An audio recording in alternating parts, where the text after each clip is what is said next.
ನೋಡ್ತಾ ಇರ್ರಿ ಹೆಂಗೆ ಆಗ್ತೈತೆ ಅಂತೇಳಿ ಇಡೀ ತಿರುಗಿ ನೋಡ್ಬೇಕೆಲ್ಲ ಆ ಟೈಪು ನಮ್ಮದು ಸಂಪುಟ ನಾವು ಹೈಕಮಾಂಡು ನಾವೆಲ್ಲ ತೀರ್ಮಾನ ಮಾಡ್ಕೊಂಡು ಜನ ಏನು ವಿಶ್ವಾಸ ಅದ್ರ ಪರವಾಗಿ ನಾವು ಕೆಲಸ ಮಾಡ್ತೀವಿ. ಯಾವುದಮ್ಮ ಇಲ್ಲಿಲ್ಲ ಅದಕ್ಕಾಗೆಲ್ಲ ನಮಗೆ 15 ಜನಕ್ಕೆ ಎಲ್ಲಿ ರಿಸರ್ವೇಷನ್ ಇದ್ದಾವೆ ಮತ್ತು 2 MP ಪಾರ್ಲಿಮೆಂಟ್ ಎಲ್ಲ ಜನ ನಮಗೆ ಕೊಟ್ಟಿದ್ದಾರಲ್ಲ ಕಾಂಗ್ರೆಸ್ ಈಗ ಜನ ಕಾಂಗ್ರೆಸ್ ಪರವಾಗಿದ್ದಾರೆ. ನಾವು ಯಾವತ್ತಿಗೂ ಕೂಡ ಸಮಾಜದ ಪರವಾಗಿ ನಮ್ಮ ಕಾಂಗ್ರೆಸ್ ಸರ್ಕಾರ ಇದೆ ಯಾವತ್ತಿಗೂ ಕೂಡ. ಮತ್ತು ಮನಮೋಹನ್ ಸಿಂಗ್ ಅವರು ಇದ್ದಾಗ ತಾನೇ ನಮಗೆ ರಿಸರ್ವೇಷನ್ ಕೊಟ್ಟು ಇವತ್ತು MP ಆಗಿ ನಿಮ್ಮ ಮುಂದೆ ಪ್ರೆಸ್ ಮೀಟ್ ಮಾಡ್ತಾ ಇರೋದು. ಎಲ್ಲರೂ ರಾಮಜೋಯಿಸನ್ನರು ಅಗೇನೆಸ್ಟ್ ಮಾಡಿದ್ರು ಅವಾಗ ಸುಪ್ರೀಂ ಕೋರ್ಟಲ್ಲಿ ವಕಾಲತ್ತು ಹಾಕಿದ್ರು ಹೋಗಿ ರಿಸರ್ವೇಷನ್ ಕೊಡಬಾರ್ದು ಅಂತಂತೇಳಿ.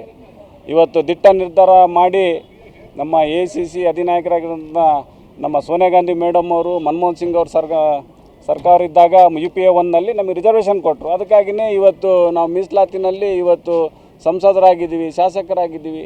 ಹಾಗೆ ಇವತ್ತು ಮಾಡೋಣ. ದಯಾನಂದ್ ಒಂದು ಕಡೆಗೆ ಅಧಿಕಾರಿಗಳು, ಇನ್ನೊಂದು ಕಡೆಗೆ ನಾಗೇಂದ್ರ, ಮತ್ತೊಂದು ಕಡೆಗೆ ರಾಜಣ್ಣ, ಇಲ್ಲ ಒಂದು ಕಡೆಗೆ ಟಾರ್ಗೆಟ್ ಮಾಡಿ ವಾಲ್ಮೀಕಿ ಸಮಾಜ ತುಳಿಯುವಂತೆ ಕೆಲಸ ಮಾಡ್ತಾರೆ. ಹಂಗೇನಿಲ್ಲ, ನಾನು ಸಚಿವನಾಗಿದ್ದೆ. ತುಕಾರಾಮ್ ನಿಂದಿರಬೇಕು ಅಂತಂತ ಹೇಳಿದರು. ಇವತ್ತು MP ನಿಂತು ನಾನು ಗೆದ್ದು ನಿಮ್ಮ ಹತ್ರ MP ಆಗಿ ಮಾತಾಡ್ತಾ ಇಲ್ವಾ?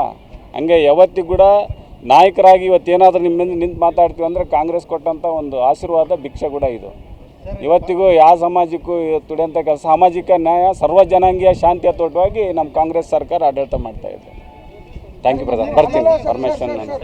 ಈಗ ನೀವು ತ್ಯಾಗ ಮಾಡಿ MP ಆದ್ರಿ, ನಿಮ್ಮ ತ್ಯಾಗಕ್ಕೆ ಪ್ರತಿಫಲ ಈ ಬಾರಿ ಸಂಪುಟ ಪುನರಚನೆ ಸಿಗುತ್ತಾ ನಿಮ್ಮ ಮನೆಯವ್ರಿಗೆ ಏನಾದರೂ? ಈಗ ನೋಡ್ರಿ, ಹೈಕಮಾಂಡ್ ತೀರ್ಮಾನ ಮಾಡ್ತಾರೆ ಎಲ್ಲದೂ ಕೂಡ. ಯಾರು ತ್ಯಾಗ ಮಾಡಿದ್ದಾರೆ, ಈಗ ತ್ಯಾಗ ಬಲಿದಾನದೊಂದಿಗೆ ಇವತ್ತು ನಾವು ದೇಶಕ್ಕೆ ಸ್ವತಂತ್ರ ತಂದು ಕೊಟ್ಟಿರ್ತಕ್ಕಂಥದ್ದು ಹೈಕಮಾಂಡ್ನಲ್ಲಿ ಇರ್ತೈತೆ. ಯಾರು ತ್ಯಾಗ ಮಾಡಿದ್ದಾರೆ, ಯಾರು ಪಕ್ಷಕ್ಕೆ ನಿಷ್ಠೆ ಇದ್ದಾರೆ, ಯಾರು ಕ್ಲೀನ್ ಇಮೇಜ್ ಇದೆ, ಯಾರು ಒಳ್ಳೇದಾಗ್ತೈತೆ ಅದನ್ನ ನೋಡ್ಕೊಂಡು ಪಕ್ಷ ತೀರ್ಮಾನ ಮಾಡ್ತಾರೆ. ತಾವು ಕೂಡ ನೋಡ್ಕೊಂತೀವಿ. 100% ಮುಂದೆ ಪಕ್ಷದ ಪರವಾಗಿ, ಆಡಳಿತದ ಪರವಾಗಿ ಖಂಡಿತವಾಗ್ಲೂ ಮುಂದೆ ಇವತ್ತೇನು ನಾವು ಈಗ 5 ಗ್ಯಾರಂಟಿ ಕೊಟ್ಟಿದ್ವಿ, ಅದ್ರ ಮೇಲೆ ಏನು ಅಭಿವೃದ್ಧಿ ಮಾಡಬೇಕಾಗಿದೆ, ಒಂದು ಅಭಿವೃದ್ಧಿಯ ಒಂದು ಪರ್ವವನ್ನು ಏನು ಮುಂದುವರ್ಸಬೇಕಾದ್ರೆ ಅದಕ್ಕೆ ತಕ್ಕಂಗೆ ನಾವೆಲ್ಲರೂ ಸೇರಿ ನಾವು ಪುನರ್ರಚನೆಯೊಂದಿಗೆ ಒಳ್ಳೆ ಆಡಳಿತವನ್ನು ಮಾಡ್ತೇವೆ. ನೋಡ್ತಾ ಇರ್ರಿ ಹೆಂಗೆ ಆಗ್ತೈತೆ ಅಂತೇಳಿ ಇಡೀ ತಿರುಗಿ ನೋಡ್ಬೇಕೆಲ್ಲ ಆ ಟೈಪು ನಮ್ಮದು ಸಂಪುಟ ನಾವು ಹೈಕಮಾಂಡು ನಾವೆಲ್ಲ ತೀರ್ಮಾನ ಮಾಡ್ಕೊಂಡು ಜನ ಏನು ವಿಶ್ವಾಸ ಅದ್ರ ಪರವಾಗಿ ನಾವು ಕೆಲಸ ಮಾಡ್ತೀವಿ. ಯಾವುದಮ್ಮ ಇಲ್ಲಿಲ್ಲ ಅದಕ್ಕಾಗೆಲ್ಲ ನಮಗೆ 15 ಜನಕ್ಕೆ ಎಲ್ಲಿ ರಿಸರ್ವೇಷನ್ ಇದ್ದಾವೆ ಮತ್ತು 2 MP ಪಾರ್ಲಿಮೆಂಟ್ ಎಲ್ಲ ಜನ ನಮಗೆ ಕೊಟ್ಟಿದ್ದಾರಲ್ಲ ಕಾಂಗ್ರೆಸ್ ಈಗ ಜನ ಕಾಂಗ್ರೆಸ್ ಪರವಾಗಿದ್ದಾರೆ. ನಾವು ಯಾವತ್ತಿಗೂ ಕೂಡ ಸಮಾಜದ ಪರವಾಗಿ ನಮ್ಮ ಕಾಂಗ್ರೆಸ್ ಸರ್ಕಾರ ಇದೆ ಯಾವತ್ತಿಗೂ ಕೂಡ. ಮತ್ತು ಮನಮೋಹನ್ ಸಿಂಗ್ ಅವರು ಇದ್ದಾಗ ತಾನೇ ನಮಗೆ ರಿಸರ್ವೇಷನ್ ಕೊಟ್ಟು ಇವತ್ತು MP ಆಗಿ ನಿಮ್ಮ ಮುಂದೆ ಪ್ರೆಸ್ ಮೀಟ್ ಮಾಡ್ತಾ ಇರೋದು. ಎಲ್ಲರೂ ರಾಮಜೋಯಿಸನ್ನರು ಅಗೇನೆಸ್ಟ್ ಮಾಡಿದ್ರು ಅವಾಗ ಸುಪ್ರೀಂ ಕೋರ್ಟಲ್ಲಿ ವಕಾಲತ್ತು ಹಾಕಿದ್ರು ಹೋಗಿ ರಿಸರ್ವೇಷನ್ ಕೊಡಬಾರ್ದು ಅಂತಂತೇಳಿ. ಇವತ್ತು ದಿಟ್ಟ ನಿರ್ಧಾರ ಮಾಡಿ ನಮ್ಮ ACC ಅಧಿನಾಯಕರಾಗಿರೋಂಥ ನಮ್ಮ ಸೋನಿಯಾ ಗಾಂಧಿ ಮೇಡಮ್ ಅವರು ಮನಮೋಹನ್ ಸಿಂಗ್ ಅವ್ರ ಸರ್ಕಾರ ಇದ್ದಾಗ UPA 1ನಲ್ಲಿ ನಮಗೆ ರಿಸರ್ವೇಷನ್ ಕೊಟ್ಟರು. ಅದಕ್ಕಾಗಿಯೇ ಇವತ್ತು ನಾವು ಮೀಸಲಾತಿನಲ್ಲಿ ಇವತ್ತು ಸಂಸದರಾಗಿದ್ದೀವಿ, ಶಾಸಕರಾಗಿದ್ದೀವಿ. ಹಾಗೆ ಇವತ್ತು ಮಾಡೋಣ. ದಯಾನಂದ್ ಒಂದು ಕಡೆಗೆ ಅಧಿಕಾರಿಗಳು, ಇನ್ನೊಂದು ಕಡೆಗೆ ನಾಗೇಂದ್ರ, ಮತ್ತೊಂದು ಕಡೆಗೆ ರಾಜಣ್ಣ, ಇಲ್ಲ ಒಂದು ಕಡೆಗೆ ಟಾರ್ಗೆಟ್ ಮಾಡಿ ವಾಲ್ಮೀಕಿ ಸಮಾಜ ತುಳಿಯುವಂತೆ ಕೆಲಸ ಮಾಡ್ತಾರೆ. ಹಂಗೇನಿಲ್ಲ, ನಾನು ಸಚಿವನಾಗಿದ್ದೆ. ತುಕಾರಾಮ್ ನಿಂದಿರಬೇಕು ಅಂತಂತ ಹೇಳಿದರು. ಇವತ್ತು MP ನಿಂತು ನಾನು ಗೆದ್ದು ನಿಮ್ಮ ಹತ್ರ MP ಆಗಿ ಮಾತಾಡ್ತಾ ಇಲ್ವಾ?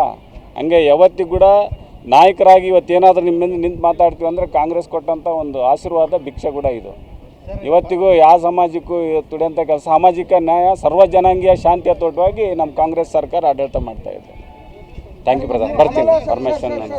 ಈಗ ನೀವು ತ್ಯಾಗ ಮಾಡಿ MP ಆದ್ರಿ, ನಿಮ್ಮ ತ್ಯಾಗಕ್ಕೆ ಪ್ರತಿಫಲ ಈ ಬಾರಿ ಸಂಪುಟ ಪುನರಚನೆ ಸಿಗುತ್ತಾ ನಿಮ್ಮ ಮನೆಯವ್ರಿಗೆ ಏನಾದರೂ? ಈಗ ನೋಡ್ರಿ, ಹೈಕಮಾಂಡ್ ತೀರ್ಮಾನ ಮಾಡ್ತಾರೆ ಎಲ್ಲದೂ ಕೂಡ.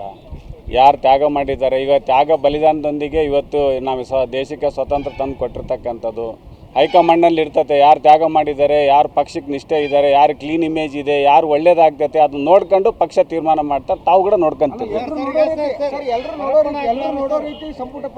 100% ಮುಂದೆ ಪಕ್ಷದ ಪರವಾಗಿ, ಆಡಳಿತದ ಪರವಾಗಿ ಖಂಡಿತವಾಗ್ಲೂ ಮುಂದೆ ಇವತ್ತೇನು ನಾವು ಈಗ 5 ಗ್ಯಾರಂಟಿ ಕೊಟ್ಟಿದ್ವಿ, ಅದ್ರ ಮೇಲೆ ಏನು ಅಭಿವೃದ್ಧಿ ಮಾಡಬೇಕಾಗಿದೆ, ಒಂದು ಅಭಿವೃದ್ಧಿಯ ಒಂದು ಪರ್ವವನ್ನು ಏನು ಮುಂದುವರ್ಸಬೇಕಾದ್ರೆ ಅದಕ್ಕೆ ತಕ್ಕಂಗೆ ನಾವೆಲ್ಲರೂ ಸೇರಿ ನಾವು ಪುನರ್ರಚನೆಯೊಂದಿಗೆ ಒಳ್ಳೆ ಆಡಳಿತವನ್ನು ಮಾಡ್ತೇವೆ.